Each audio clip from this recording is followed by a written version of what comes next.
through your lower back, you may find that you're unintentionally gripping through your pelvis.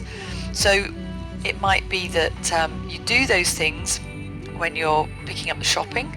So you go to pick up your shopping, so you're here, you pick the children up, you move something, you lift something up that's heavy for you. So I do appreciate that not everybody watching this will have children. So you pick up something that's heavy for you. So it could be the shopping, it could be the hoover, it could be, I don't know, anything that you're moving around.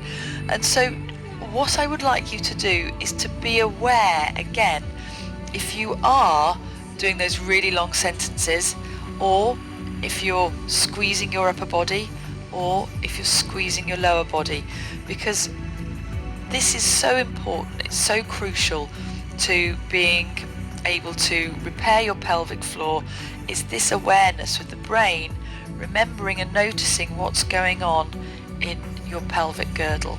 And that is super duper important. Okay, so I'm going to leave you with those. Do watch this again and run through it, do the tests, see what you feel, if you do feel anything at all. It might be that you don't feel anything. It might be that you think, oh my goodness. So if you've got any comments you want to do, leave me a comment or send me a message. And tomorrow we will go through doing some exercises to help heal those things. So we've spent 2 days building our awareness, and tomorrow we'll look at some exercises to heal that pelvic floor. All right, so have a really good day. It's not all doom and gloom, it's just awareness. All right, lots and lots of love to you all, and I shall see you tomorrow. Okay.